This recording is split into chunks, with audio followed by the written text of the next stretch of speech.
All right, Russell Simmons. What's good? Pleasure to finally have you. My pleasure. It's been some years. Yeah. Congratulations, though. You built real shit here. This is not small.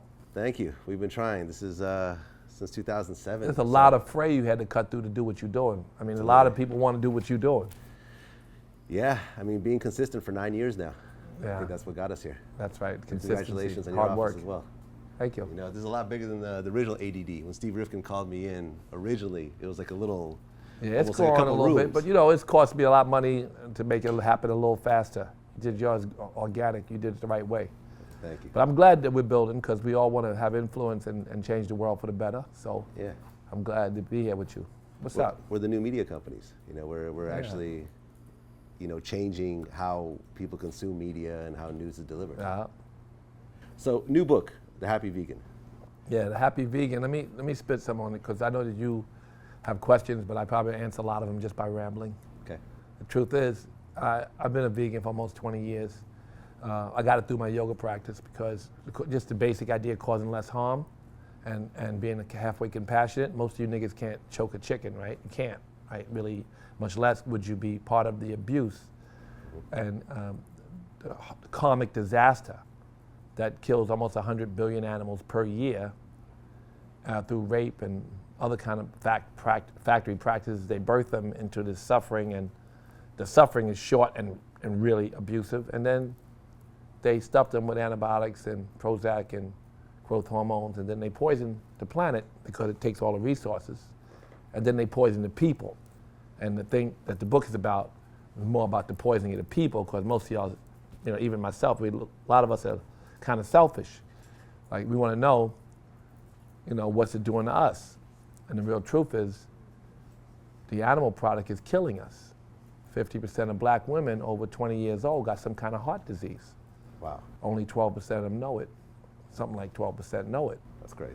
So this reality that we are poisoning ourselves, this red meat, barbecue beef, UN said barbecue beef, if it's 20% of your diet, of your protein, 30% of your protein, it's like 20 cigarettes a day.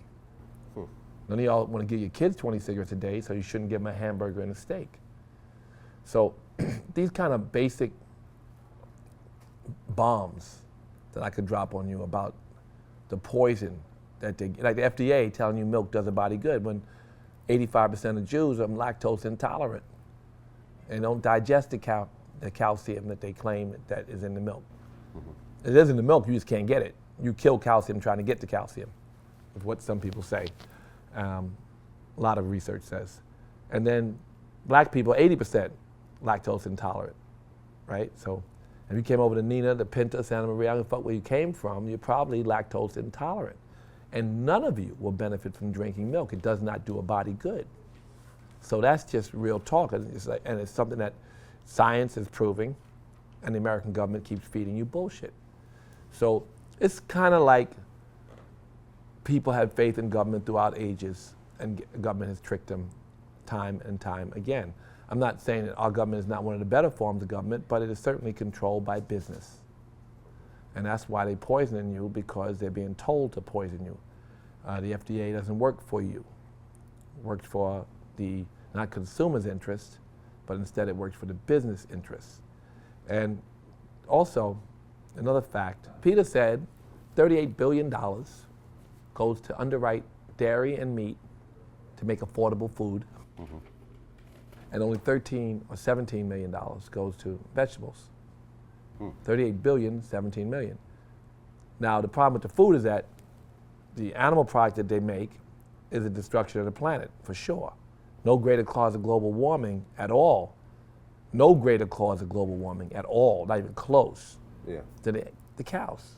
Not only them busting their ass, farting, not only them belching, but all the stuff that goes along with manufacturing cows is the greatest cause of global warming. So your earthquakes, well, not them, the hurricanes certainly are the cows, right? So you're paying to poison the planet and make it uninhabitable in the near future, and you're paying to poison its inhabitants. Your tax dollars, my vegan dollars going to, so you could poison the planet and poison yourself. I don't want you to poison yourself but you poison the planet, nigga. Like, you know what I mean? You're fucking with me now. Well, so that truth is so profound in terms of like like things are so crazy when you hear something so truthful and yet you don't act on it. And this is corporations, why I occupy, because government is paid for. And so we really have issues regarding the consumption of meat. Not only does it make you sick and destroy the planet, but it's the worst karmic disaster in the history of the world.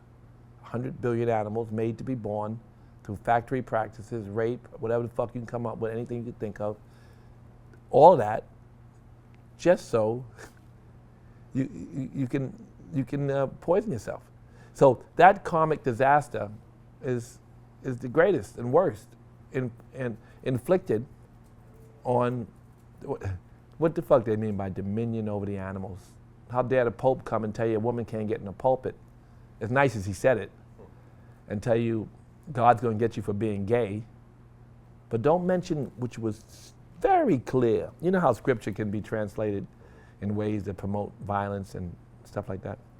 It's crystal clear. Dominion over the animals does not mean birth 100 billion of them into the worst suffering and then cause sickness, you know, and suffering to the people that ingest them and destroy the planet. It's not what dominion over the animals meant. Well, a lot of our viewers are going to look at Russell Simmons and say, this guy's been healthy and a vegan his whole life, but in fact, bullshit. Yeah, healthy my whole life. You said in your own book, you said that you spent half your life abusing your body and getting high off. About half my life. Yeah, now I'm old as fuck. Right. I didn't spend 30 years getting high, but I got high from 15 to 30, and I just stopped at 30, but except for during the holiday, but. But I stopped everything. I'm like a monk. I don't smoke, drink. I don't eat animals. I do yoga every day. I meditate twice a day. I mean, I live like a monk. But I like morning meditation better than late night drinking. It's just better. They promise you in scripture, but you learn it. They promise you a lot of shit in scripture. I mean, not just every religious kind of. The one that everyone agrees on: walk in order, move towards a quiet mind, cloudiness or clarity. You know, so you meditate and you do yoga, do things that clear your mind and make it quiet, or you do things that get high to make it empty. Yeah. But you don't want a busy mind. That's sickness, sadness. So we work towards that. Our goal in life is a comfortable seat and a quiet seat. So for 30 years, I've been moving as much as I could, as quickly as I can towards that. But I smoked a lot of water, angel dust. PCP. Yeah, PCP, a lot of that. But I also smoked, I used to smoke heroin. I didn't shoot heroin. I sniffed heroin. I didn't like it that much. But smoking on the aluminum foil was fun. And then obviously, everybody smoked a lot of weed. I used to sell pounds of weed. I used to sell coca leaf incense and cocaine and stuff like that. So I did a lot of stuff that wasn't healthy, that I'm, not proud of. But it's been a long time. And I look back and I was like, wow, I survived that. So there's no drug I didn't take. But I missed crystal meth because I'm too old. Right. Thank God. Right. I don't think that's niggas that do meth. They don't do meth. Black people, right?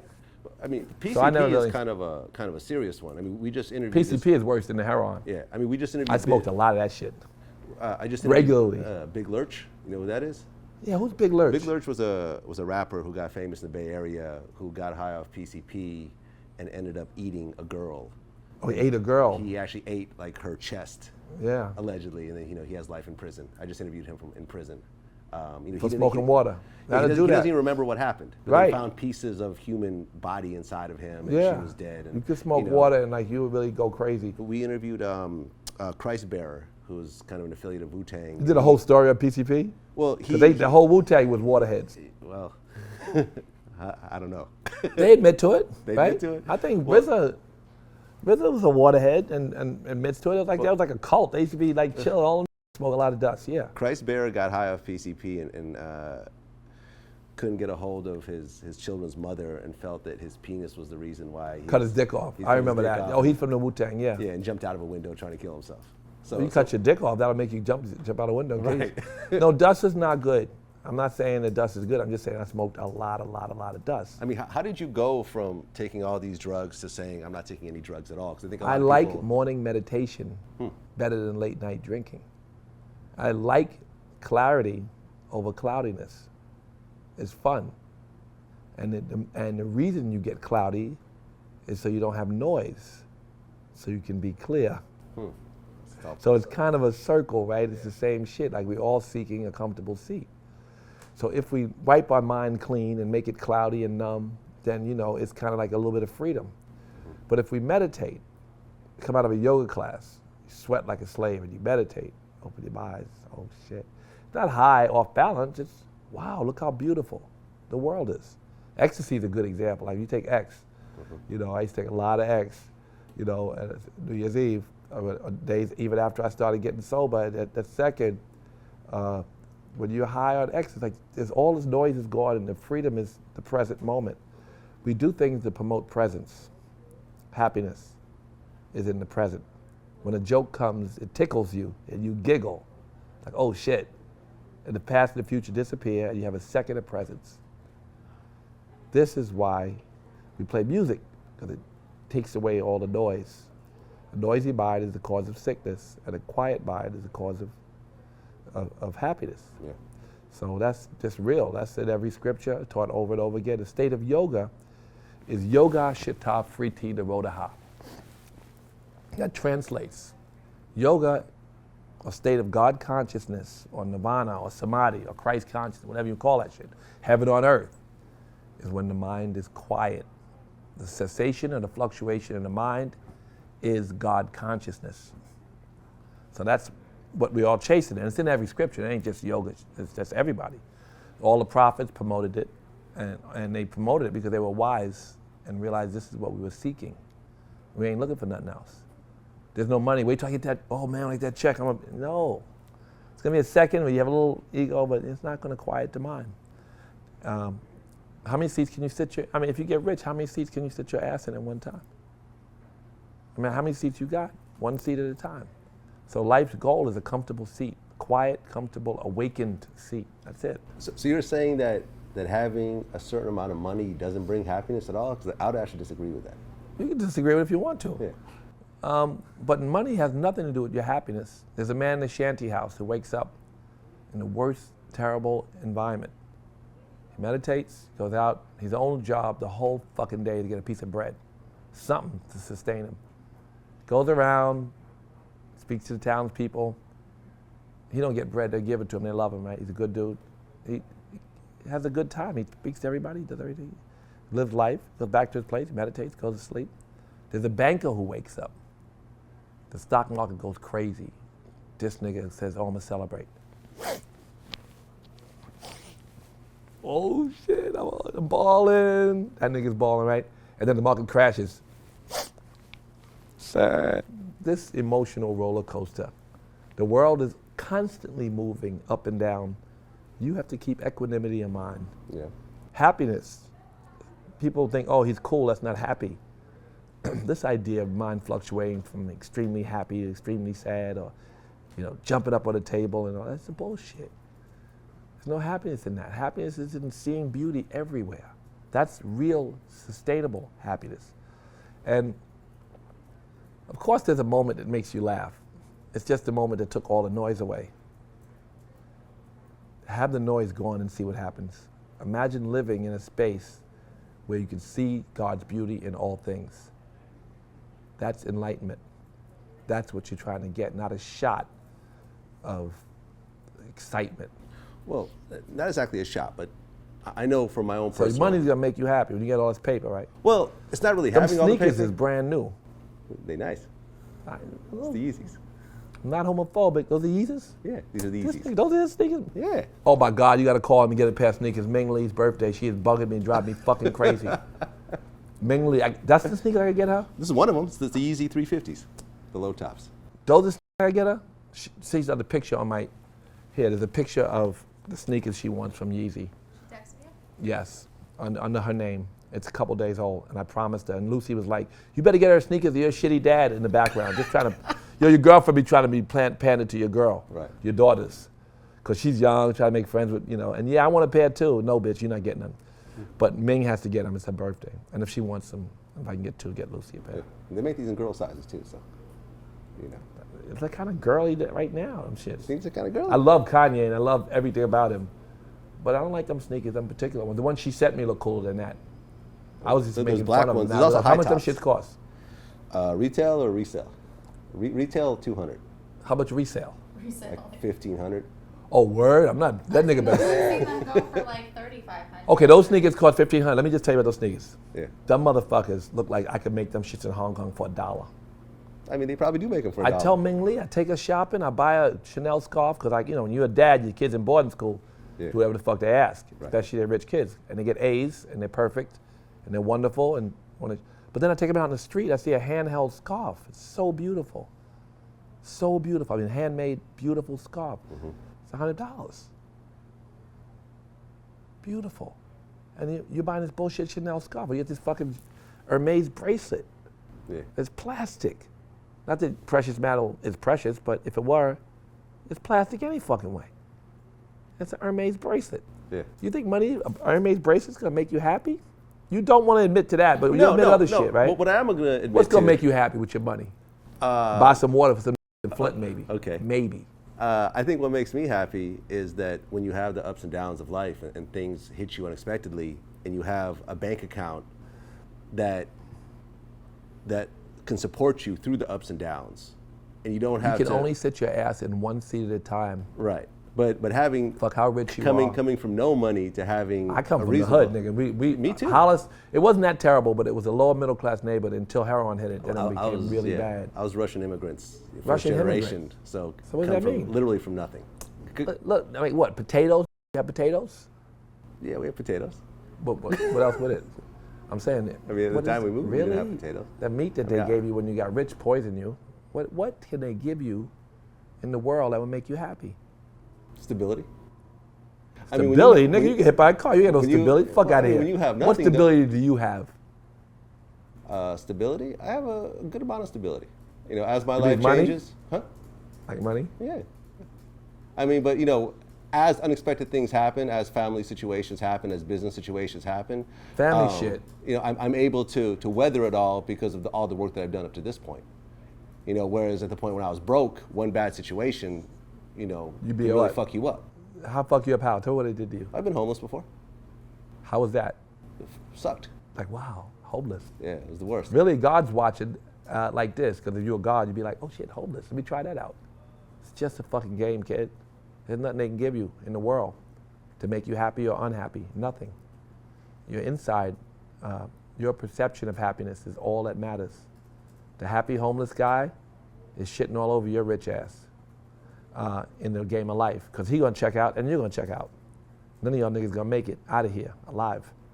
And they're never gonna give you anything that's gonna make you any more or less happy. Hey, but you've been focused on money most of your life. No, I was focused on things I liked, and they brought me money.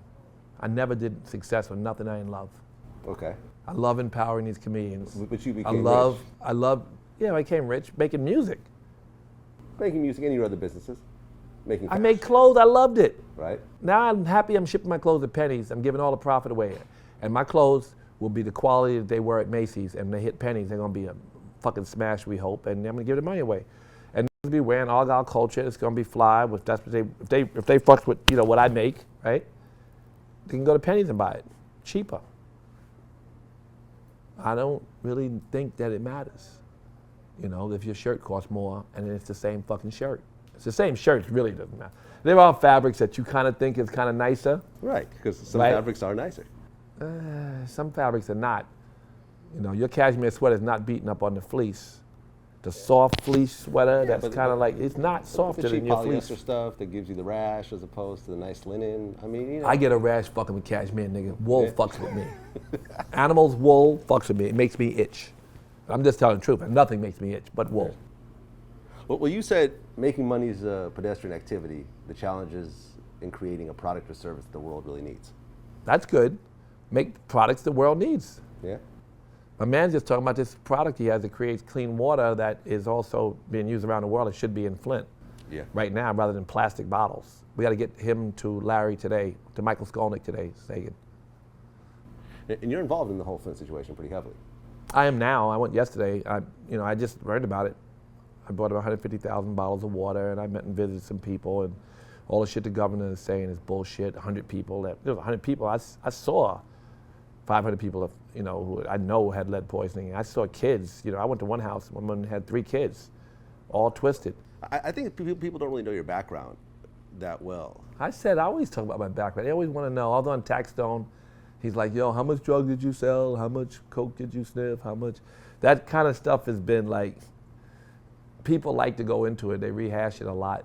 I don't mind talking about it, but because I want people to know that they can evolve. Absolutely. But at the same time, it's kind of been told. But what do you want to know? Well, you actually shot somebody. Well, shot at somebody. I ain't shoot nobody. You shot at somebody. I shot over somebody on purpose, like a bitch.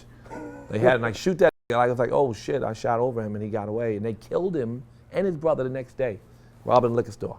Wow! And he was trying to rob you. Yeah. He had robbed me.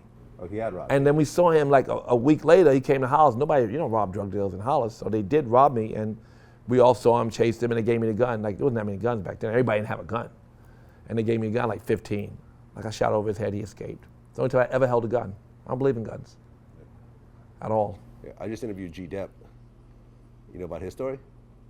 Oh yeah, he shot somebody and he told on himself? He killed someone 20 years ago in a robbery and then felt bad about it and turned himself in. 20 years later? 20 years later. I would have forgave myself. I would have forgiven within myself a week. Too. I would have forgave myself within a week.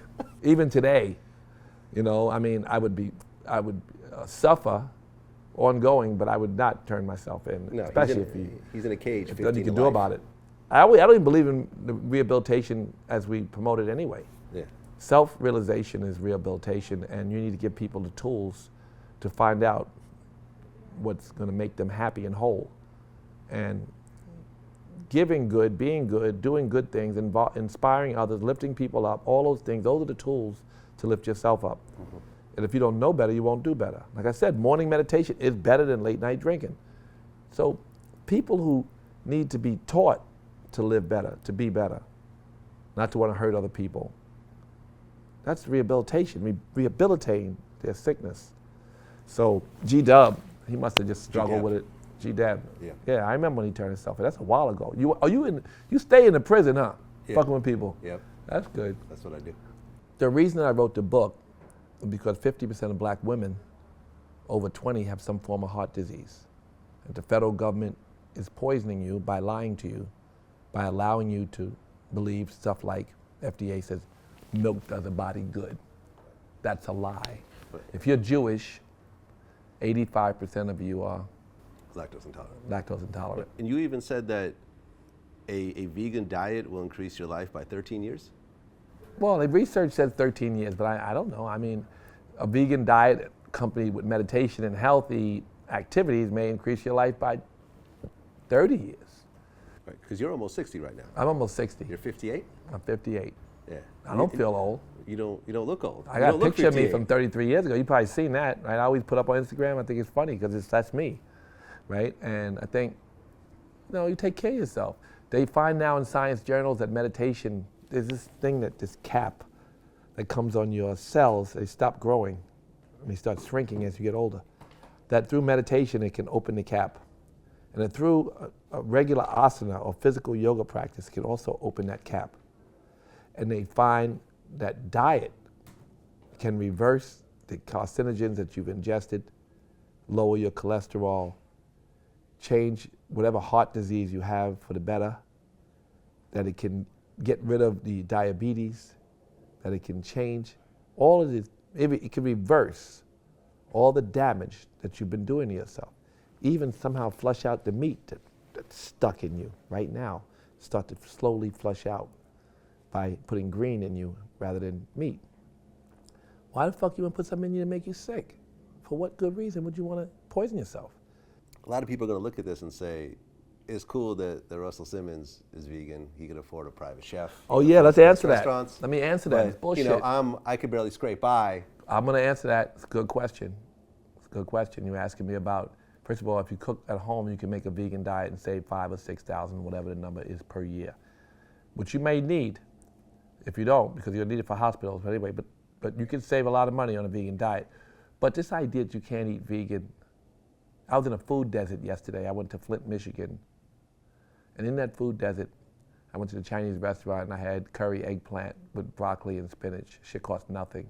But it's still food. It's cheaper than McDonald's, but it's still, Chinese restaurant. Could have had curry tofu. It's a myth about tofu being bad for you. It's the fucking meat industry. Tofu is a good source of protein. You know, I wouldn't fry it. You can, but it's still better than meat. But, you know, curry tofu, curry eggplant. That's your meat, you know, because you're used to meat. So I'm giving you an example. It could be curry vegetables, but you might not like them because they might like somehow think that you're missing something. But you could also go to Taco Bell. Give a fucking taco, bean taco, all the extra stuff they put in onions and peppers on it, then put guacamole instead of the heart clogging poisonous cheese. Bean burrito, right? You can learn over a period of time to replace the meat, and you feel better, lighter, lose weight. I say lighter, you feel lighter, because you and your man go to lunch, right? Say your man and you work at the same place. Y'all go to lunch. He has a steak, potatoes, bunch of butter and shit on it, right? You have any of the things I said. He's gonna go to sleep, and you're gonna excel at work, and you're gonna get better. You know what I'm saying? He's going to sleep, and you should put things in your body that fuel your body, that make you, happy. It's a drug, after all. Food's a drug. So put a drug in your body that fuels your body. You want a downer, or do you want something that makes you alive and awake? But Jay-Z and Beyonce are both vegan. Yeah. Jay-Z and Beyonce vegan. That's good, because that's part of saving the planet. Because if you don't go vegan, not you only, but if we don't change our diet, we won't be able to inhabit the planet. We kill a lot of species, but we'll be one of the next ones. We keep fucking up. Global warming is the cow. The cow busting its ass and belching, and the other stuff that goes making a cow is the worst thing for the planet there is. There's nothing, trains, planes, automobiles put together is not the cow. All of them put together, the UN will tell you that, report. You know that, you probably heard that. All right, so you need to eat steak that bad to clog your heart, give you cancer, and cholesterol and sickness, that bad that you would destroy the planet and poison yourself? It's not worth it. They got all kind of fake shit now. They got all these people making, just to replace for people like you. I went to Beyond Meat, this new company, and the hamburgers that they're manufacturing are unbelievable. The scrambled eggs that they make, unbelievable. So, it's made out of pea protein, healthy, light, and good for you, and tastes better. The way you know it tastes better is it lights the brain up when they study the brain. So it's not about, Russ said it tastes better, I trust Russ. No, they compare it to people who eat eggs, and they try the eggs, and they put it, the brain lights up, say, oh shit, we got it. That's how they keep testing the taste, till the brain lights up. So, I mean, you used to eat meat like crazy. I used to eat pig feet, chitlins. Chitlins. You know the slaves never ate pig feet and chitlins. When they first got here, they wouldn't eat any animal product whatsoever. They would hunger strike until they died. So you can push us around, you can do a lot of shit with it, we're not gonna fucking eat no animals. And they would not eat animals. And then they had to go back and get okra and vegetables that they ate, and they fed them that.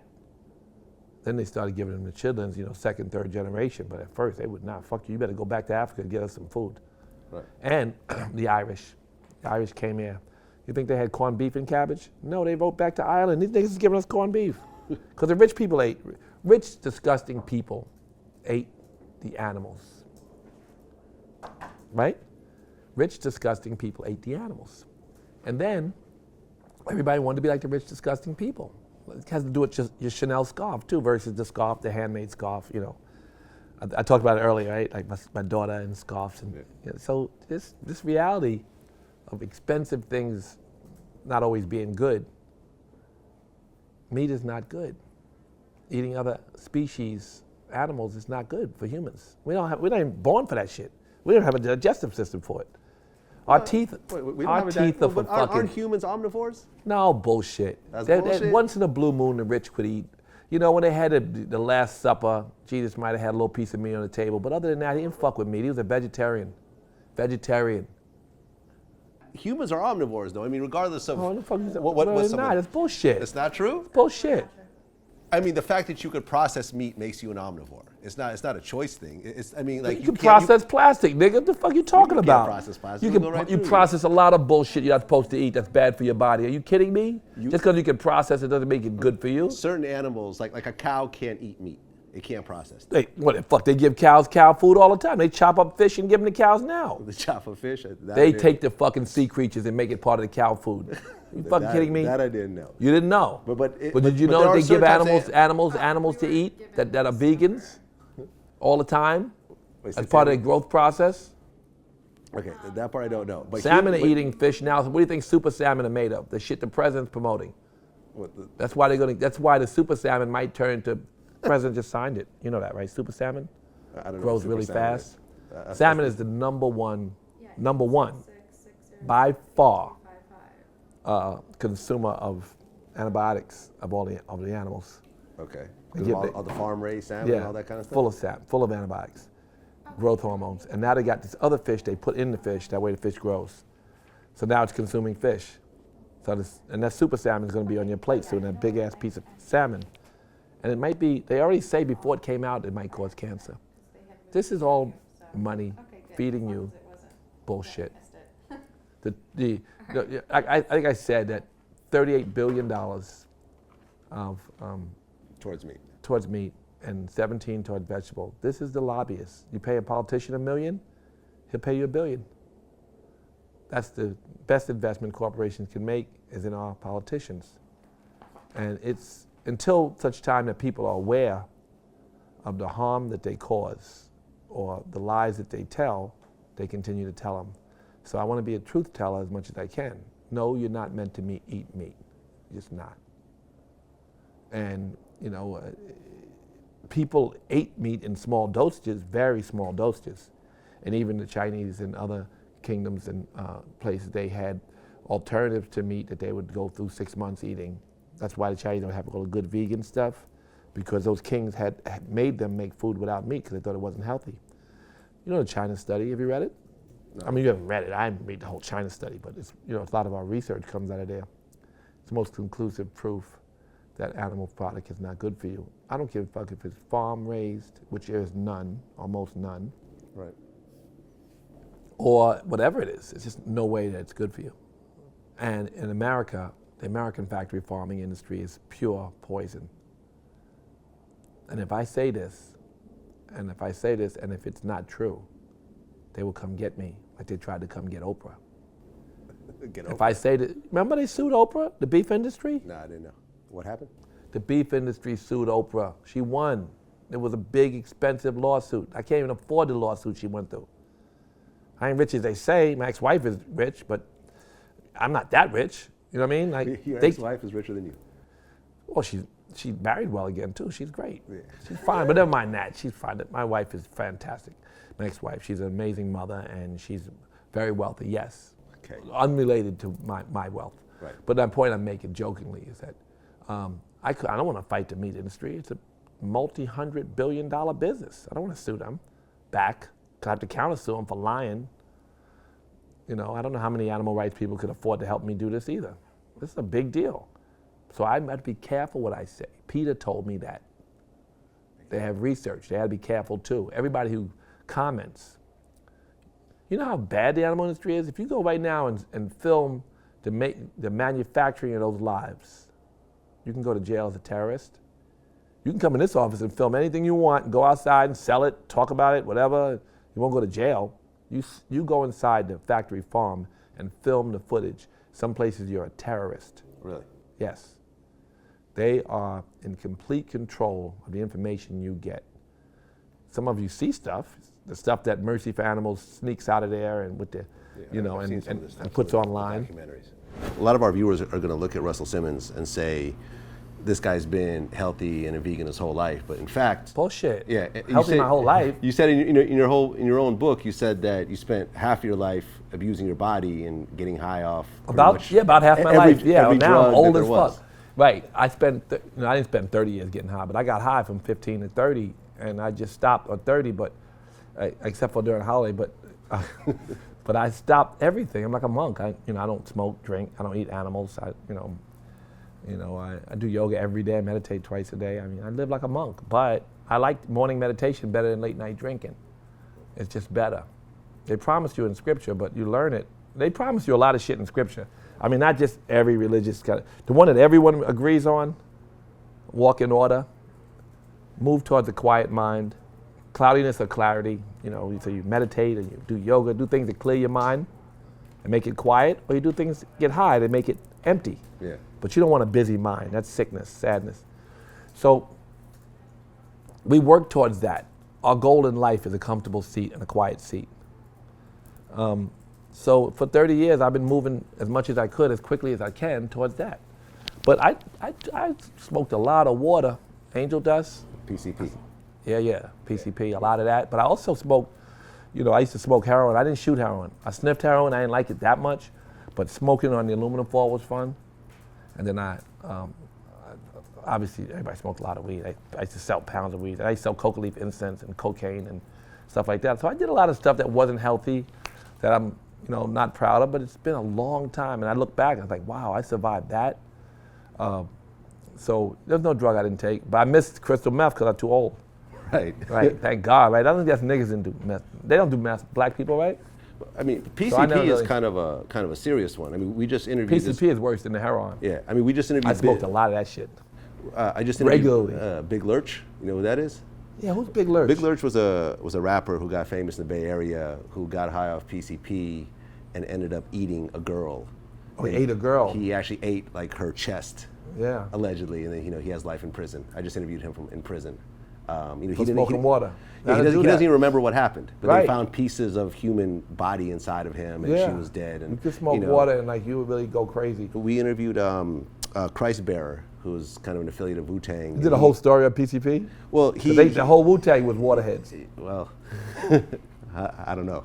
They admit to it. They right? admit to it? I think Well- RZA was a waterhead and admits to it. It was like that was like a cult. They used to be like chill, all and smoke a lot of dust. Yeah. Christ Bearer got high off PCP and couldn't get a hold of his children's mother and felt that his penis was the reason why he Cut his dick off. I remember that. Oh, he's from the Wu-Tang. Yeah. Yeah, and jumped out of a window trying to kill himself.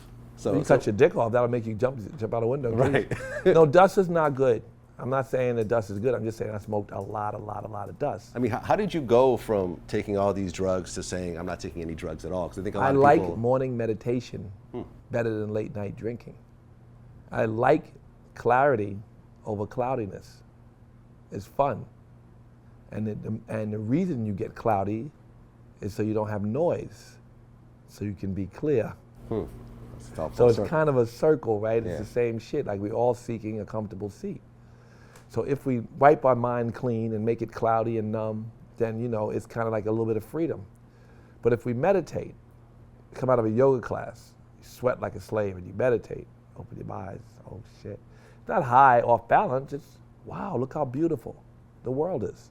Ecstasy is a good example. Like you take X, you know, I used to take a lot of X, you know, at New Year's Eve, days even after I started getting sober, that second, when you're high on X, it's like there's all this noise is gone and the freedom is the present moment. We do things to promote presence. Happiness is in the present.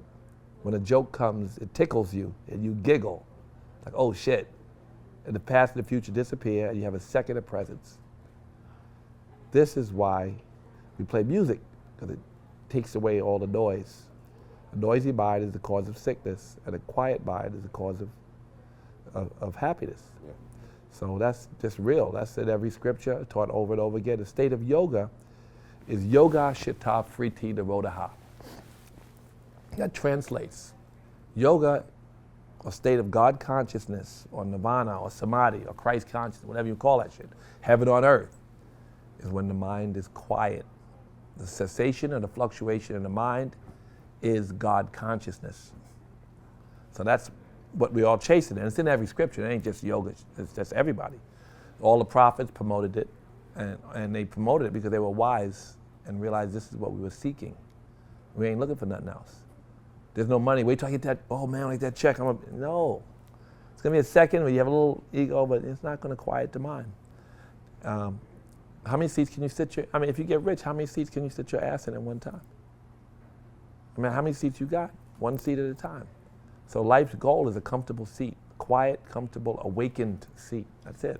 I think people don't really know your background that well. I always talk about my background. They always want to know. I was on Taxstone. He's like, yo, how much drugs did you sell? How much coke did you sniff? How much?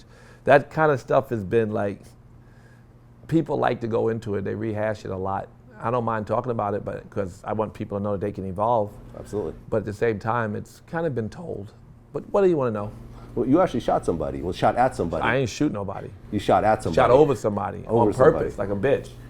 They had like shoot that. I was like, oh shit! I shot over him and he got away, and they killed him and his brother the next day, robbing a liquor store. Wow. And he was trying to rob you. Yeah. He had robbed me. Oh, he had robbed you. And then we saw him like a week later. He came to Hollis. Nobody, you don't rob drug dealers in Hollis, so they did rob me, and we all saw him, chased him, and they gave me the gun. Like there wasn't that many guns back then. Everybody didn't have a gun, and they gave me a gun, like 15. Like I shot over his head, he escaped. It's the only time I ever held a gun.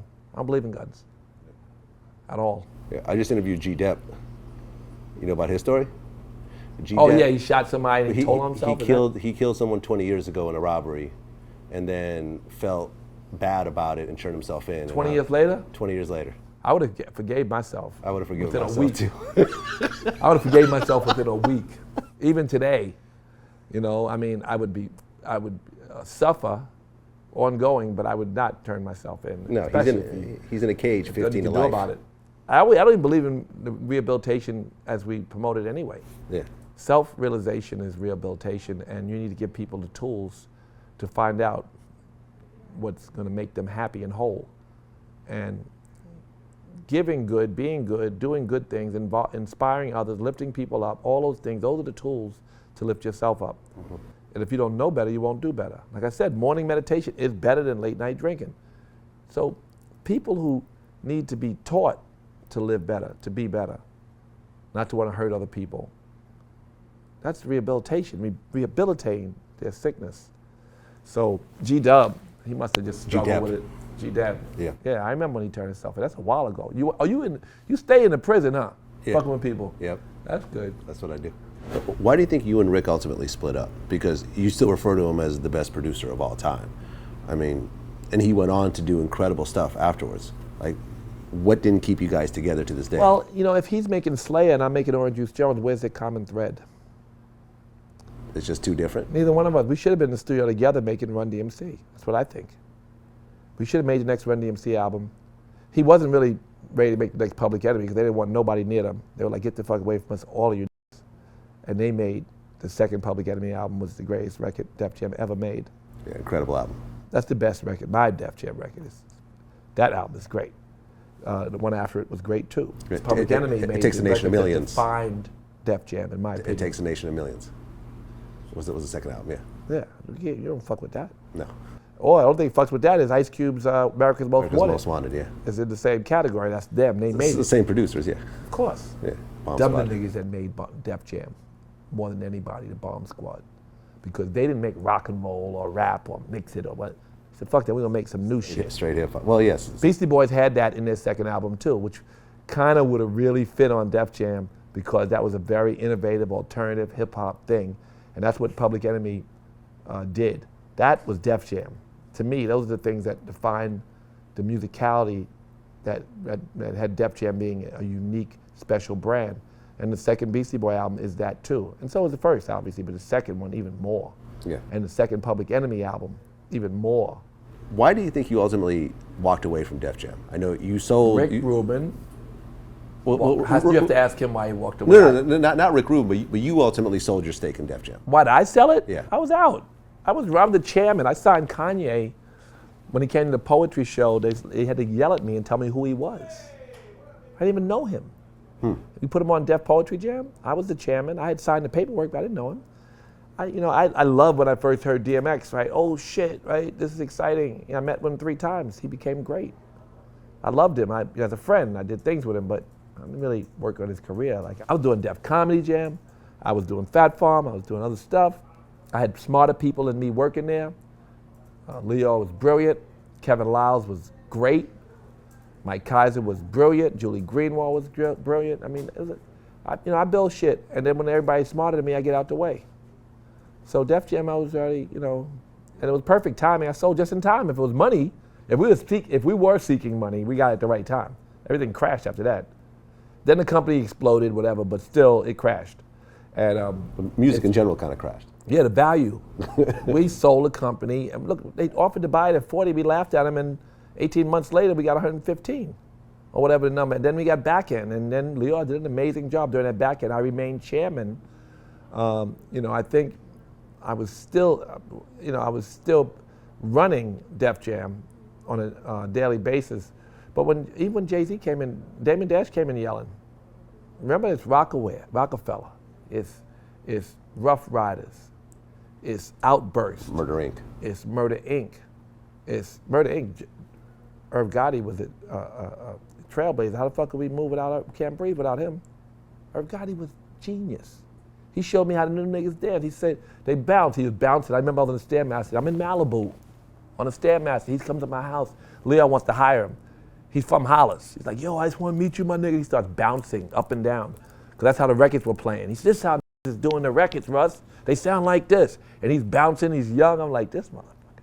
And he was genius, Irv Gotti. Yeah. Damon Dash, his hustle was unbelievable. One of the nicest, craziest, business guy. He didn't always rub people the right way. And he had a mean streak, but he never really had a mean heart. I can see that.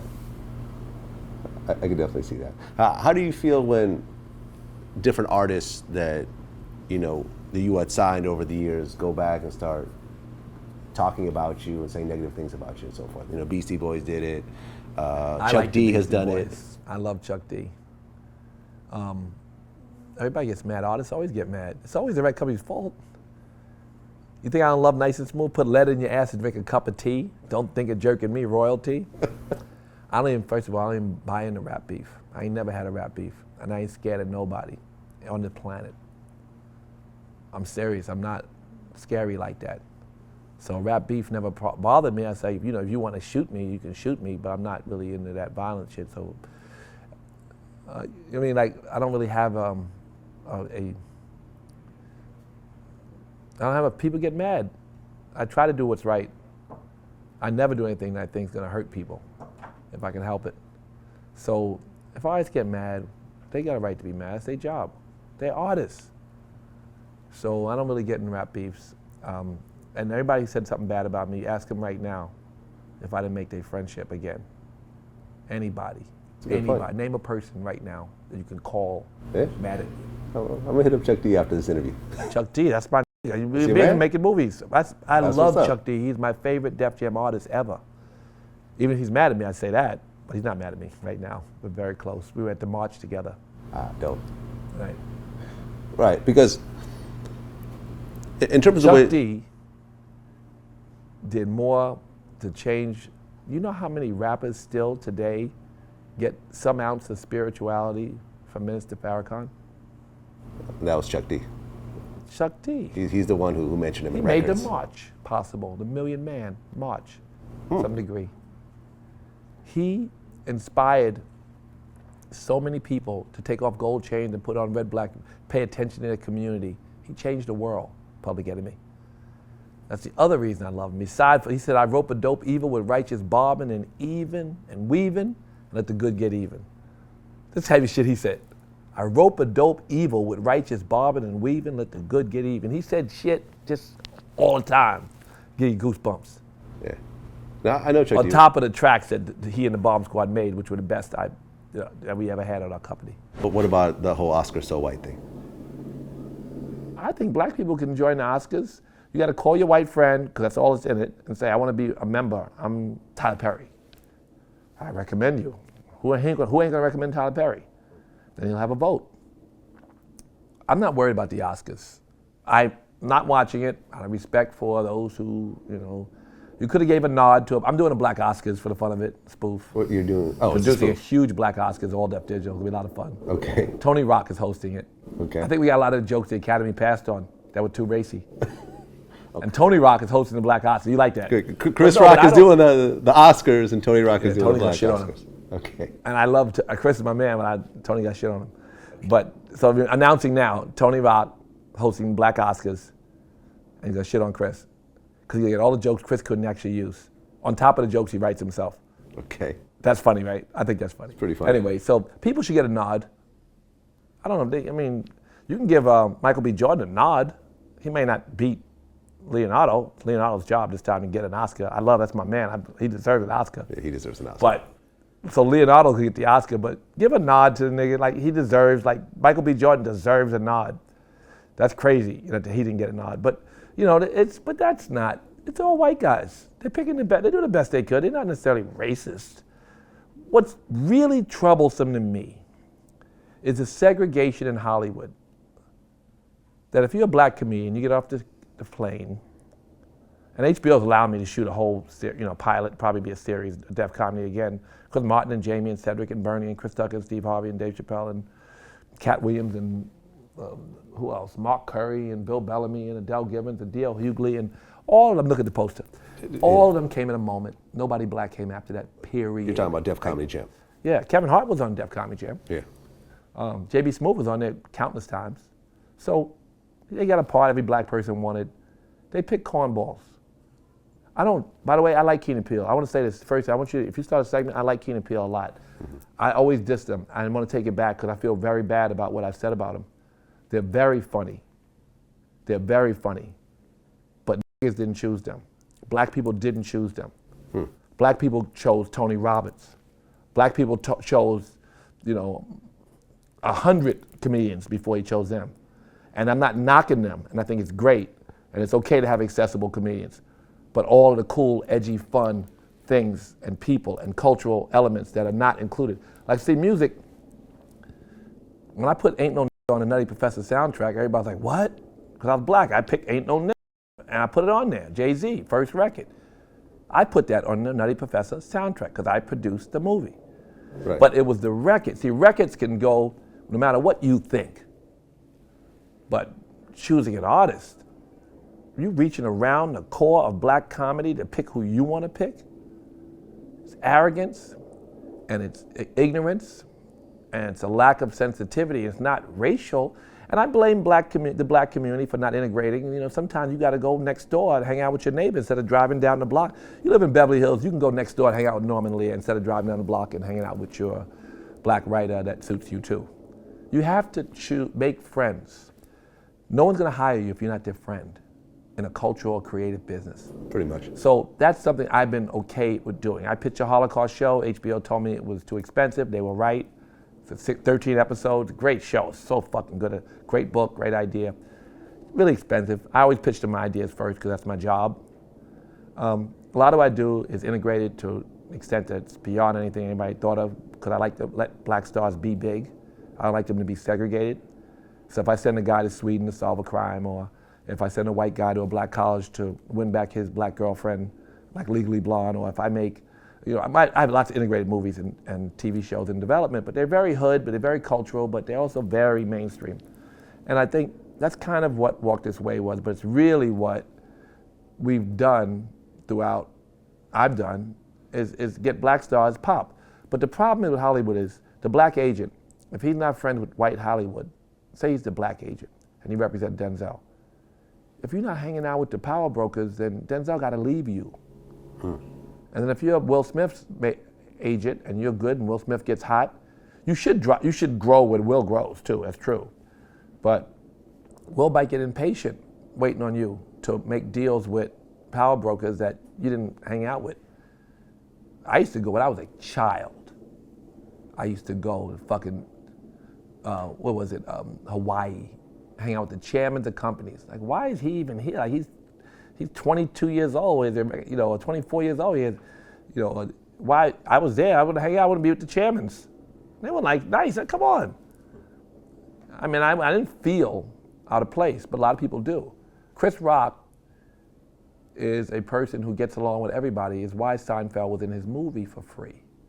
Is why Adam Sandler was in his movie for free. If you don't feel comfortable doing it, I get it. Chris was bust. It made it easy. I was bust from the hood, and maybe I was okay with it. Maybe that's why I became the relationship but that's what we need to do as business people.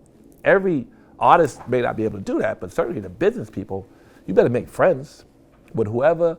And you have common interests. This is why your friendships exist. You know, I mean, if I was making a whole bunch of movies, I'd probably be over Ron Meyer's house. If I made a couple hits, I would make a couple hits and not go over Ron's house. He's my man anyway, right? He's a friend. Like, I could probably call him, I love his wife, Nancy. I mean, I'm friends with, I don't hang out with them regularly, but I don't hang out with a lot of Hollywood people, but I would. I know if it's my business too, I do. I get along with everyone. I think it's our job. And it may be someone thinks it's Tomming because they're the only black guy there. And that's the problem. But you got to open the door if it's already open. Got to walk in the motherfucker. So the problem I'm saying, let me get back to the problem. The problem is that there's nobody black pushing buttons nowhere. Nowhere, in charge of nothing. Forget the Oscars. That's interesting because I mean, well, the Think about it. The president of the Academy is an African American woman. Yeah, all right. President of the Academy, the producer of the show, right? Chris But not, Rock, but not the actual studio heads. It's a lot. The conversation is who's pressing the buttons. Nobody black. Period. No president, no studio is black. No president, no TV show company is black. No vice president, nobody of any significance at all. So even in the agency business. Even at Netflix. Is black. Nobody. Wow. That's pretty interesting. The black agent, Charles King, was the biggest black agent. He was the black agent. And he was the black agent, I mean, without dissing him, he knew that they'd reach around him when it came to his big black clients. And he was agents of record, but the boss made the deals, you know, with his big black clients. Nobody black in charge of nothing at no agency. There's a woman who's Indian at CAA who has a black husband. That's the closest? She's very powerful. But it's really true. And I don't, you know, I just see it's an infrastructure problem. It's a, if you're a black promoter, why you got Black Comedy Night? Why if you're a black comedian, you got to go to Chocolate Sunday or More Better Monday or Terrible Tuesday or Wild Wednesday, and you know there's no agents or no producers or directors in the room. My Wednesday, I make my business to drag agents and writers and producers to the room to see those black comics that they overlooked. And now I got to make movies with them myself or TV shows with them myself. But it is true that if you're a black comedian, you don't know you're until you move to Hollywood and they tell you, I see you on Chocolate Sunday. And you don't even know no black people, but you're from Omaha, and they said, but wait, you see you Chocolate Sunday. And that's what night you play. It's segregated, and the promoter accepts this fate as his own instead of integrating his night and just making his night a night where everybody can go with just great talent. It's kind of demeaning. It's a two-way street. Like, so the black comics aren't getting to play at all the pop shows, and you got a black show, and now suddenly you integrate your show that where the black comics go, you cut half of them out. It's a lot of a balanced thing. I believe integration is the only route. Integration destroyed the black community. The fabric, the economic fabric of the black community, destroyed it. Used to be a black doctor, a black lawyer, a black pharmacist, a black everything. Now you got Rite Aid. Now you got everybody in your community. And now you have no economics. The money leaves the community immediately. But the same token, it's so bad that without integration, you have no future. So now there's only one route. You can be Tyler Perry. It's hard though. It's not impossible, because the white space still exists and the lack of knowledge still exists, but the lack of funding and distribution really exists. I can tell you, my favorite Def Jam album, I think, in the whole catalog is probably Beastie Boys' License to Ill. I just thought it was such a revolutionary It was a very, album. That's what makes Rick genius, because he really understood the essence of B-boy. Like I said earlier, but he understood what I understood. He took the courage to do it. It's like, fuck what they're doing. That's what we made Suck MC. We felt like, fuck what they're doing. It was like a young, fuck what they're doing. Jam Master Jay, when I made that record with Larry, and I pushed to make that record be something that no one had ever made. Rick did that on every Beastie Boy record he touched. The record's like nothing. He didn't make Fight for the Right to Party. That was not his shit. Yeah. They made that. Oh, really? Hell no, he didn't fuck with Fight the Right Party. That was their first single too. Yeah, but because it wasn't our fault, we didn't plan to make it the first CD. The radio snatched it and made it huge. Right. It was kind of a bad intro to their career. And then the music video came with it, and then it kind of went through the roof. Yeah, but it was kind of pop. Yeah. they had to save themselves from that. They didn't even do Fight for Your Right to Party live after that. Right. Just like Run DMC didn't do a lot of Walk This Way live in the beginning. Right. Really wasn't what they was about. But you think about She's Crafty, and you think about Brass Monkey. And you think about all those innovative records. Slow and Low. Slow and Low was Backwards. a Run DMC record. Yeah, Paul Revere's Run's record. Oh, Paul Revere, I mean, yeah. He always wants to get his money for it. That story is a story that I told. Okay, so I've always wondered why the Beasties left after the first album. They left because they couldn't get along. They were young. They couldn't get along between Leo and Rick. Leo wanted to manage them and make them a big movie at a big movie studio. Rick wanted to produce and direct their movie. A lot of stuff. I'm telling you stuff I don't really talk about because I don't want. It's not disharmony. It's real truth, and the movie may have to share some of it. I'll share it. They didn't get along. The Beasties were kids. Leo would want to take them paint shoot. What do you call it? You shoot the paint at each other? Yeah, paintball. Paintballing. And Rick's like, the fuck you taking them paintball? They gotta go to work. And Rick thought that the Beasties were kind of being placated to and they weren't being made to work properly. And this is my perception. Rick might say something a little different.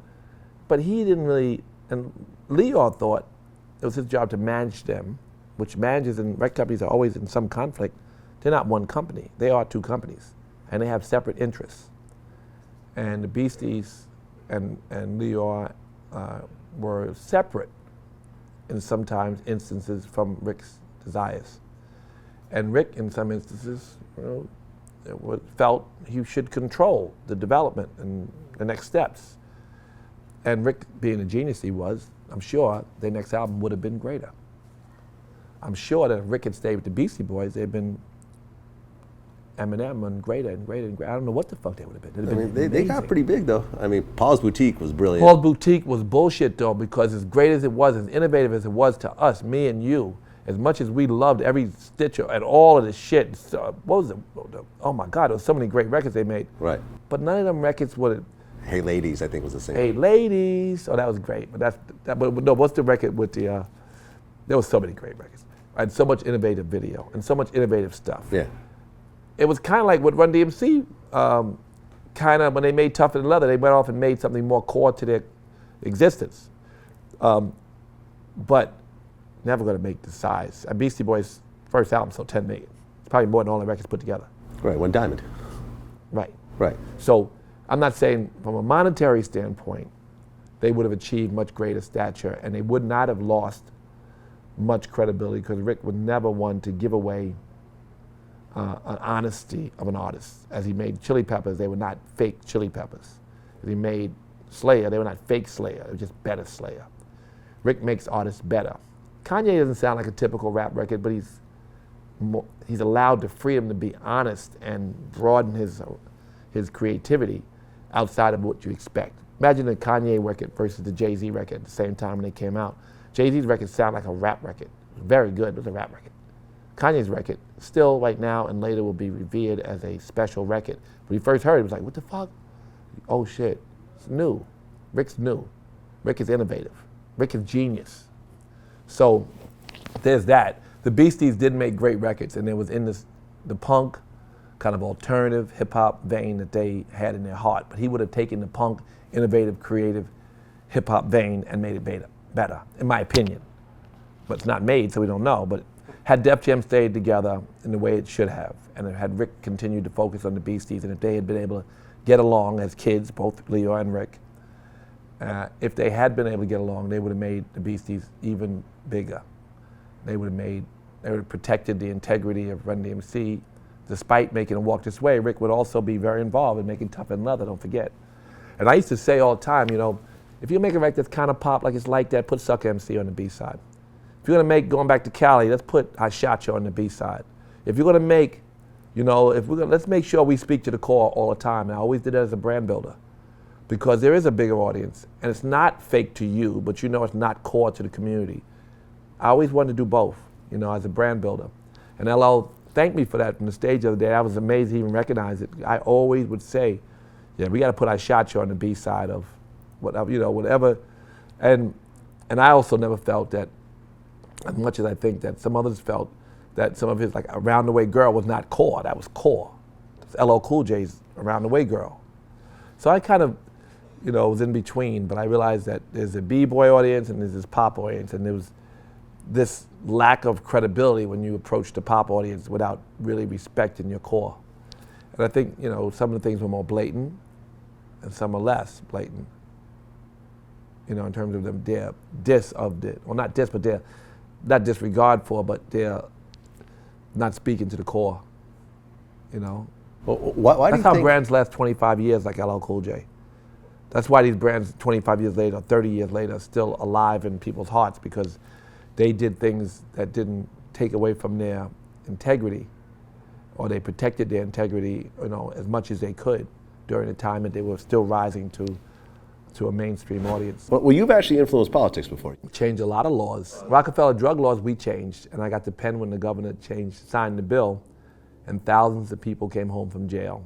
And it was because of Jay-Z and Puffy and the Wu-Tang Clan and Run DMC and Senator Clinton and Reverend Sharpton and every rapper you could think, 50 Cent, Ja Rule came at separate times, they were beefing. I mean, we really had a big rally, 100,000 people came, the governor signed the bill to change the law. It's a big deal. Very big deal. And a Republican governor, who I got along with very well, Governor Pataki. But I negotiated between the Democratic State Senate and the Republican State Senate, and I helped it get done. And it was one of my proud moments. I don't only like to use the word proud, but it's something I can, you know. And then we changed it again when David Patterson, who marched with us, became governor, and we had to go through a lot of shit, but we got rid of the Rockefeller drug laws completely after that. Not only did we change the sentencing guidelines, which was the first step, right, where the people came home from jail retroactively. Right, because you would get caught with a little bit of crack and be facing 20 years. The war on drugs is destruction of the fabric of the black community. That church culture turned to criminal culture or prison culture because they locked up so many innocent, diseased people. When we changed the Rockefeller drug laws, 95% of the people in jail under the Rockefeller drug laws were people of color. Whites and blacks use and sell drugs at the same rate. So not only was it a horrible idea to make diseased people violent criminals, not only was that a horrible idea, but it was executed so unjustly, so unfair, and it destroyed, literally. When they started locking people up and sending them home, they'd come home, the new language was their language, all the slang. Shell toes with no laces, these sneakers with no laces, this shit here was jail culture. Yeah. This is from jail, you know, so. Sagging the pants, all that. Sagging pants, you couldn't wear no belt because you'll hang yourself. Yeah. No laces because you'll hang yourself. That's jail culture. Became the core in some communities. It ruined the fabric of the black community. The prison industrial complex then went out and paid our politicians to leave an ineffective, in fact, damaging, very, very damaging law on the books, series of laws on the books that destroyed the community. And they make a lot of money, $60,000 per bed on those nonviolent offenders. Yeah. So that's something, you know, there's always a new fight. That's one that's ongoing. And the president's done some work, but not enough. I worked very hard in 2007 to help get him elected. And one thing they said they would change that. And they've done some work now towards the end. Justin Bieber, I think, pushed the Attorney General more than anybody, honestly. Justin Bieber pushed the Attorney General. Yeah, because we wrote a letter, and he couldn't make the Congress move. He had lost the House and the Senate. Well, he lost the House, so he couldn't make a deal. But there was something he could do by executive order, which was change the way the federal government charges first-time offenders. I wrote a letter signed by the Drug Policy Alliance and NAACP and the Urban League and Reverend Sharpton and a bunch of rabbis, a bunch of imams, and you know, Angela Jolie and Charlize Theron and you know, just everybody signed it. Brad Pitt, everybody signed a letter. Send a letter to the president. It becomes national news, goes away. Justin Bieber tweeted about it, and the Attorney General called within an hour. Wow. Because it was very pop, you know, like it was like this, you know, it was pop now. And everybody knew it's like something, I don't even know if he used the words Jim Crow in it, but that's what it is. That's what it was, the new Jim Crow. The president then issued an executive order to change the way he charged first-time offenders.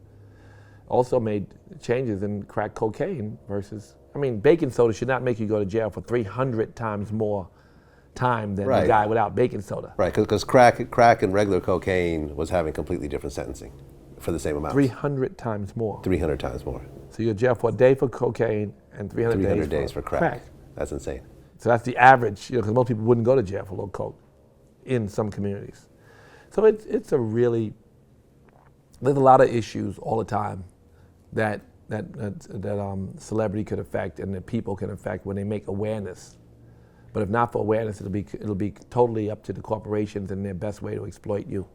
And people's the dumbing down of our people, black and other underserved community members, give rise to greater poverty. Something Bernie Sanders said, 0.1% of all the people in this country own 50% of the wealth. Yeah, worldwide, I think 62 people own half of the world's wealth. Worldwide, I just read that. It's insane. This is because people are uneducated and have no interest in being educated on the dynamics or what they can do to change those dynamics. Well, with all the politics that you're involved in, how come you never ran yourself? Run for politics? Run for office? Foreign idea to me. I've never. Why?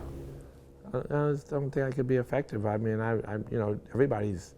Look, the only way you get in office, unless you, I shouldn't say that. Trump is running on just personality. I have no interest in running for issue. I'd like to influence things for the better, and there's too many subjects and too many things I try to do that I enjoy what I do. I enjoy empowering artists. That's like my most fun thing to do, right? So I like my life. I don't want to run for politics.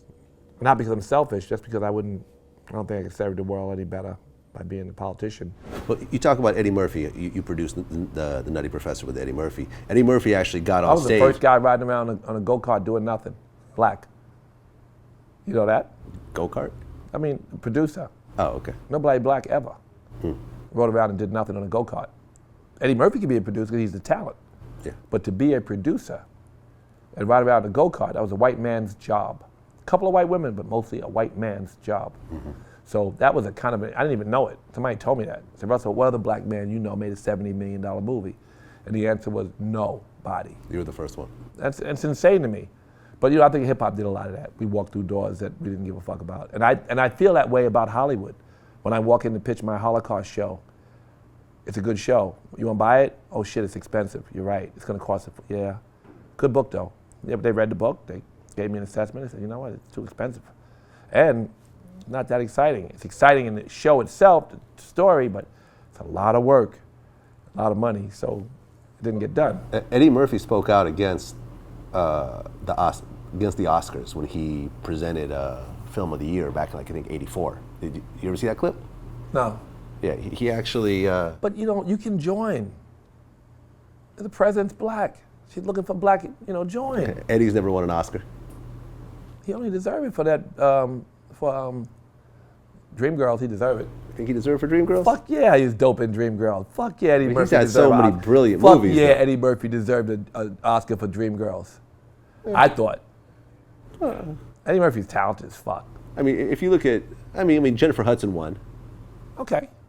Well, he couldn't have both. Maybe that was it. So we voted for one. I don't know. But, it's like, it's a very white academy. If you want to change it, do the work. I'm not interested in the academy. I'm interested in the infrastructure. I'd like to see some black agents in some powerful positions. Even though they don't do nothing but beg, but that's it. But at least a black guy begging for you once in a while is okay. And then I'd like to see a black person in charge of a network.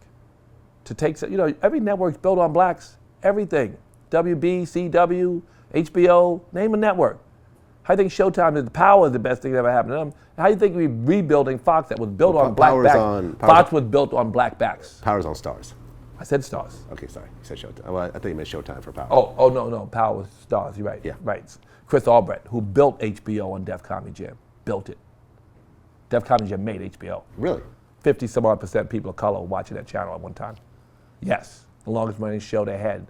No, second longest. Def Poetry was the longest. I'm not bragging because neither one of them was Sopranos, but they were the biggest, longest running shows. And they built subscriptions. Black people built WB. Black people built CW. Black people built Fox. Black people are rebuilding Fox. So somebody black could actually stick on it. What happens the minute they get a break, they just get rid of. We don't need niggas. The minute they get, because it's not really culturally what we wanted. We'll find other stuff. We want to broaden it out. Next thing you know, niggas are forgotten about. And then the network has to go back like Fox and rebuild themselves again on black people. But so having senior black people there who are really tied into the culture, because this is a cultural discussion and a money discussion, would be helpful to them to have that. But again, it's relationship, and relationship. Because I don't find the people at HBO or Fox or anywhere at all to be racist intentionally. It's the infrastructure, and it's also the lack of communication. But they do need to change for their own sake so they can make money, makes them better. Somebody else does it, you're gonna lose out. Somebody else smart and black gets there, they're gonna whip your ass. Especially if they're surrounded by the same network infrastructure and they start picking things a little cooler, they're gonna beat you. I mean, I feel that, for example, Black Twitter runs social media. And even if you look at, like, for example, TMZ, you look at TMZ 3 years ago, you never saw any black people on it at all. Now TMZ looks like Vlad TV, where it's just like... Yeah, well, black culture is the basis of American pop culture. Black culture is the basis of American pop culture. There's no fucking way around it. You think anything different? Wait. You think jazz, blues, rock and roll, hip-hop? Hip-hop? What do you think that's all black people? It's every American cultural phenomena that mattered came out of black people. Underserved communities create new because they got locked out. So you make blues and then they co-opted, and make jazz, they co-opted. You make rock and roll, they co-opted. Yeah. You make R&B and they make pop. And then you make fucking hip-hop, and you finally have a moment where you can breathe because America is allowing black people to express themselves, and music is such a vehicle, and because America is more inclusive than it was, then rappers are pop. Remember, there was nobody black on MTV at all. Run DMC got on there. They were right after Michael Jackson. Rockbox was the first hip-hop video to get rotation. To get hip-hop on MTV. Black. Beside Michael Jackson, it was second. So it's because of... What do you think about Stacey Dash's comments, where she you talk about integration. She said that you either have integration or complete exclusion. Like, she said that you shouldn't have a BET, you shouldn't have a BET Awards, you shouldn't have... I want both. Fuck them. She's wrong. She's wrong. I want both. I want, the reason you need black shit, because there's no white shit giving you a fair black chance as a black artist. And the reason you have integration, because we're trying to move towards a future that's more reasonable. How you gonna not have a black shit? If you don't have a black thing, if I didn't have a black comedy night, there wouldn't be a Martin or Jamie or Cedric or Bernie or Chris Tucker or Steve Harvey or Dave Chappelle. And right now, without Def Comedy Jam, there ain't none of them. Pretty much. Kevin Hart was on Def Comedy Jam. They didn't want him in the first fucking place. He had to make his own movie. Hollywood didn't like Kevin Hart. Hollywood didn't give a fuck about J.B. Smoove. HBO took a chance on him and gave him the part that a lot of 40-year-old black men wanted. And he's fantastic. Curb Your Enthusiasm. Yeah. Hollywood didn't pick that. They didn't pick none of them. They picked Keen and Peele. And again, I want to make this clear, 'cause I said this 10 times. I promise you, I don't care if you make it a headline. I like Keen and Peele. I think they're very funny. I love their trailer for the movie. I wonder if young white kids will go see it, because ain't nobody black necessarily excited to see it. Although the trailer looks good, anybody should go see it. I'm gonna go see their movie. Just the trailer looks exciting. But, it's like most black people, no matter how middle class they might be, their roots is so deep in the hood that culturally they still have cultural connection, and like they don't switch on and off and say, be black now, that they don't do that. But that's okay, and there is a group of black people like that, but not many. I don't care where you came from, you got cousins and family and all that, and you got culture that travels with you. So they are just very funny Americans who happen to be black, and we need them too. But I don't want it to be them to the exclusion of everything else. Comedy Central is a very white network. It's so white, you put black shit on it that's really good, it might even travel. Is Adult Swim? I'm not mad at them. Is Adult Swim under Comedy Central? Yeah, but no. Comedy Central is a group of channels, and they're trying to do the best they can, but they just have a right of center mainstream comedy. Yeah. Nothing wrong with it. They do what they do. By the way, I'm not knocking Comedy Central for being who they are. I'm simply saying nobody black gives a fuck about Comedy Central. And when they do black stuff, it doesn't always do well because they don't have the audience for it. And they only have the white people who love black stuff in that way. White people they have, like the kind of stuff that they do, which is fine. And that's a big audience. But there's another channel that's right beside it that doesn't exist yet, that's more urban. That's still as mainstream, or I would argue more mainstream than them.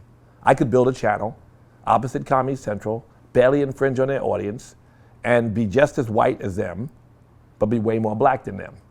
And I would speak to a broader audience, in my opinion. Just like ADD, I believe, is a giant urban vice, and it's bigger than Vice, done properly. Yeah, I believe when I do my political stuff and I build out ADD, it's Vice, but it's bigger than Vice. Vlad TV gets compared to Vice as well. Yeah. And Vice actually tries to license some of our stuff also. Yeah, I can imagine. We just turn them down. But they're like the hipsters and all that. They're outsiders. Yeah. You can't cover, they did a good job in Chicago, but you can't cover the Million Man March and have Torre write that shit he wrote. The Million Man March, black people were crying. It's 1 million people crying. It's a great church sermon, if nothing else. It's a great experience. You bring a kid, they cry, they see black people, nobody smoking those cigarettes, nobody doing nothing but listening to words about inspiring, uplifting, and powerful words. You can't have Vice cover them and say, well, what about Farrakhan? We don't know, fuck you. You motherfuckers didn't cover it properly.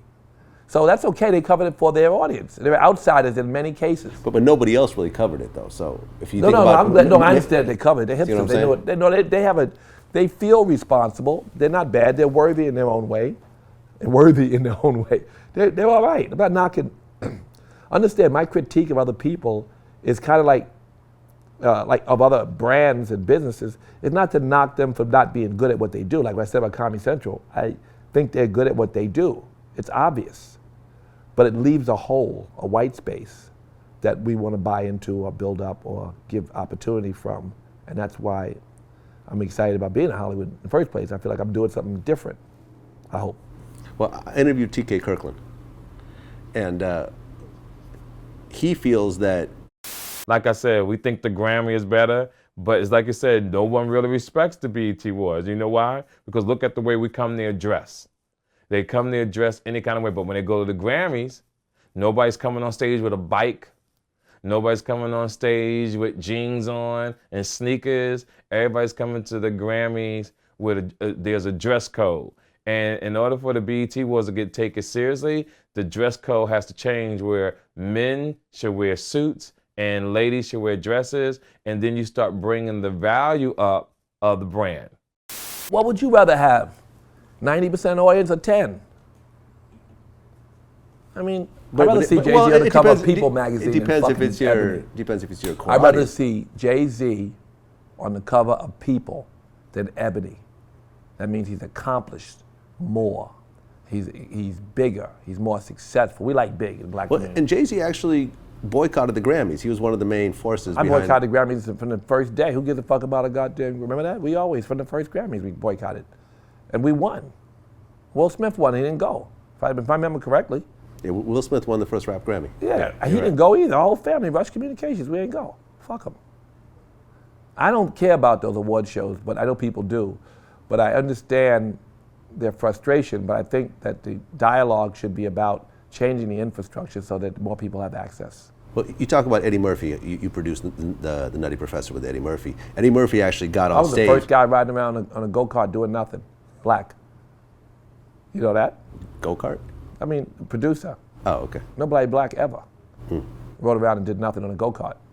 Eddie Murphy could be a producer because he's the talent. Yeah. But to be a producer and ride around a go-kart, that was a white man's job. A couple of white women, but mostly a white man's job.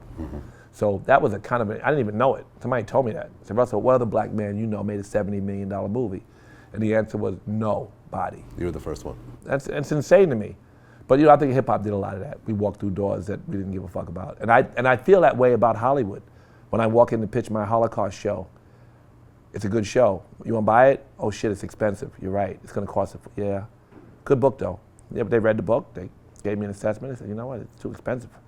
And not that exciting. It's exciting in the show itself, the story, but it's a lot of work, a lot of money. So it didn't get done. Eddie Murphy spoke out against the Oscars when he presented Film of the Year back in, like, I think, '84. Did you ever see that clip? No.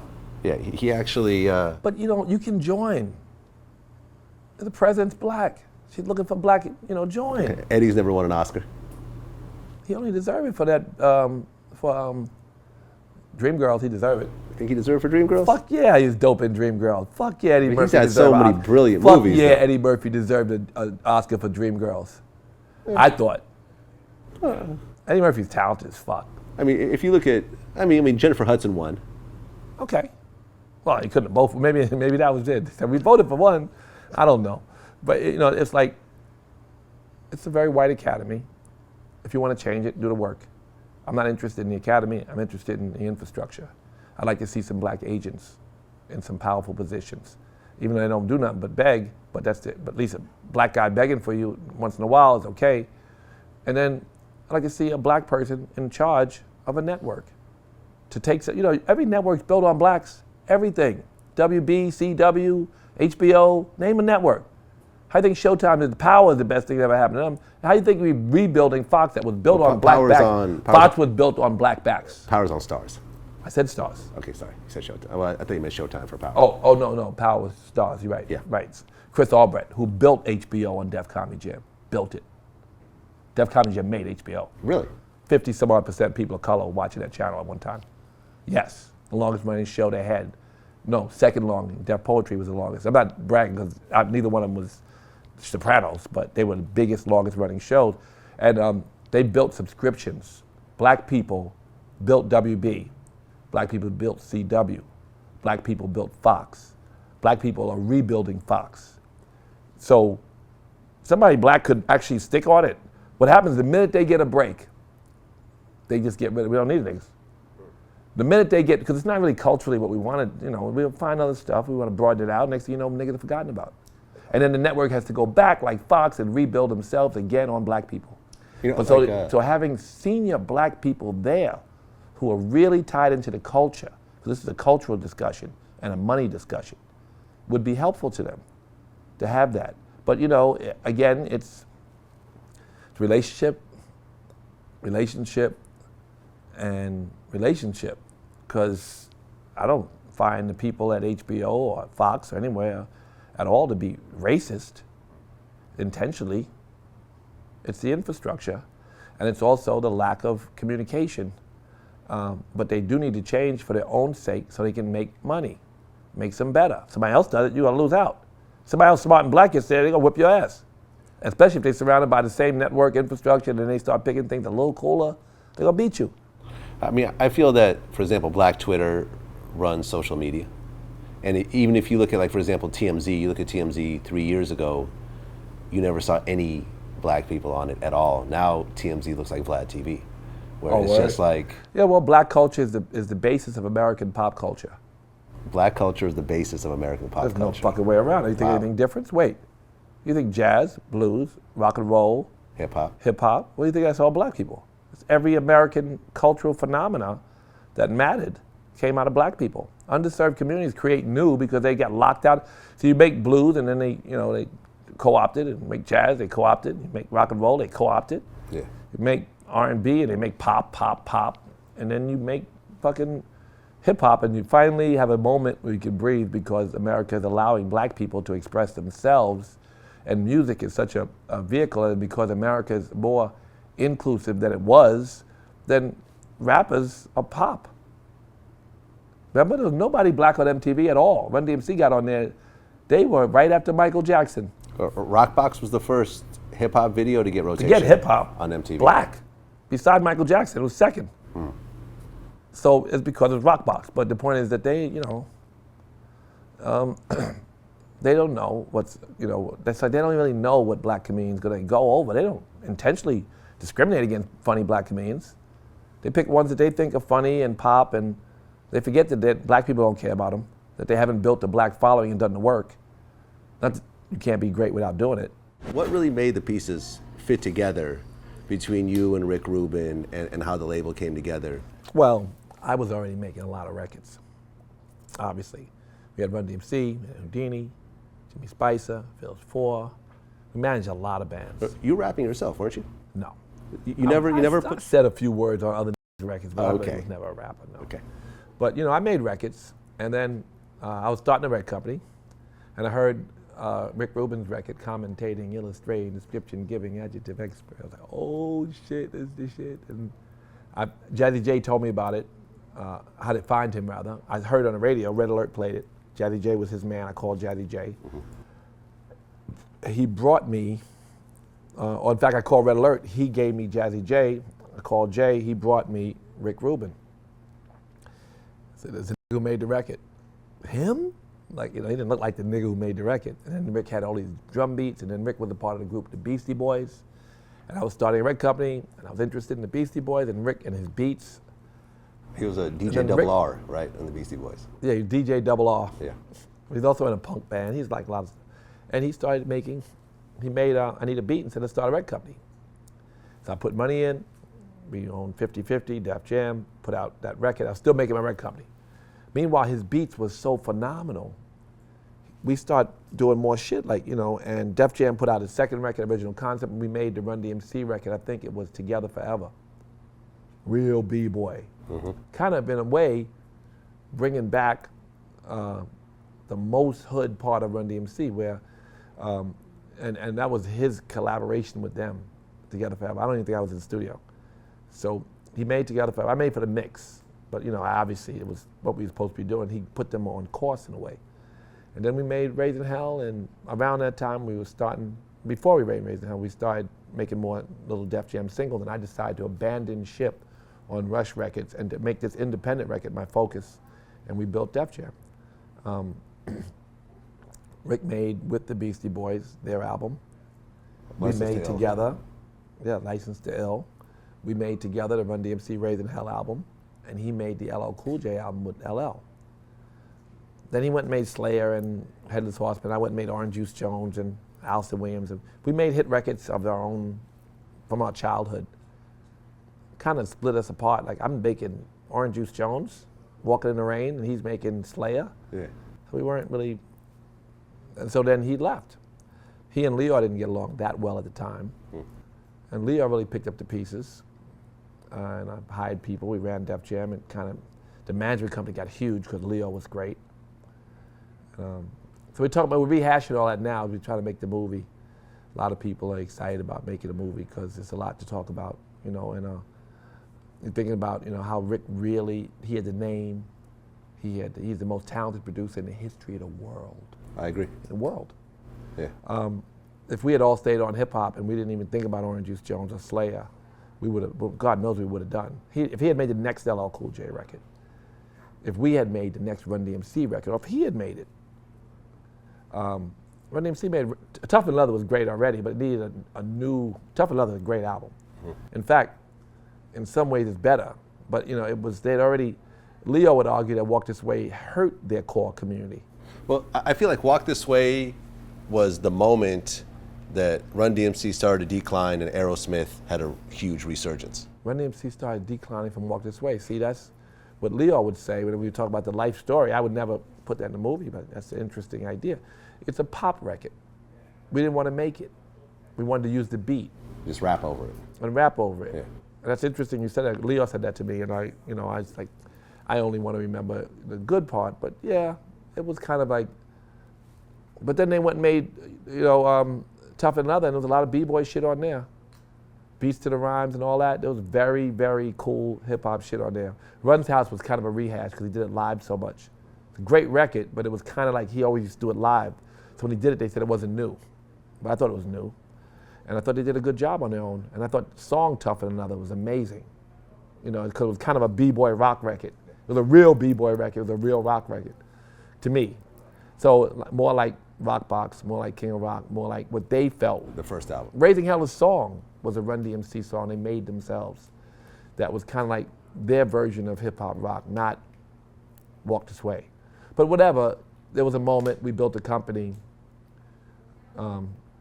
Rick buried Def, and he made his records. And I think Leo and Kevin Lyles and Julie Greenwald and Mike Kaiser and all of them, need to be part of. And this is a discussion we're having now. I saw a lot of shit happen. We saw hundreds of millions of records, not just this. I don't want to make Crush Groove again. Yeah. The industry wants me to make Crush Groove. I ain't doing that. Like, I'm not making Crush Groove. I think it's a fun little story. It's a good intro. It's an intro to the greatest producer that ever lived. But also, Leo Cohen's on fire right now. Why would I leave him out? We did an interview with Eddie Griffin, And in the interview, we talked about the whole Bill Cosby thing. There is a systematic effort to destroy every black male entertainer's image. They want us all to have an actress by a name. No one leaves this earth clean. And Mr. Farrakhan said, when he was talking about the LGBT community, was it LGBT? No. He had an excellent cue. He was very good on this subject. It was really good because it was more inclusive this March. And he said, how judge them? How do you judge people? You should love all people. And to my brothers and sisters from the LGBT, thank you for coming.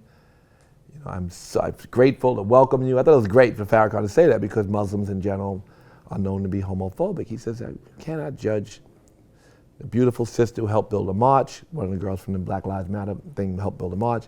She's wonderful, openly gay. He turns to the preachers and then he says, which of us, as 1 million people or whatever, this last march, can claim no sin, stand up? And everybody went like this, the whole 1 million people. And the preachers were, he said, and you who judge, we got congregation, girlfriends, and that was a terrible thing. Funny thing though, nobody leaves here clean. Somebody may wash away sin, and I don't mean sin when I don't use the word, it sounds heavy. Wash away experiences, and this idea of enlightenment or choiceless awareness or only doing God's work or being totally present and awake and alive in God's vessel. This idea is promoted in every religion. Taqwa for Muslims, Samadhi for yogis, Christ consciousness or heaven on earth for Christians.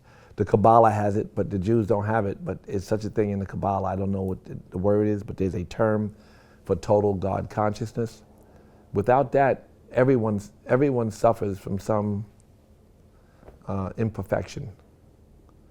So, to the degree that an entertainment person's image is tarnished, is the same degree that most people watching have some degree, some kind of tarnish.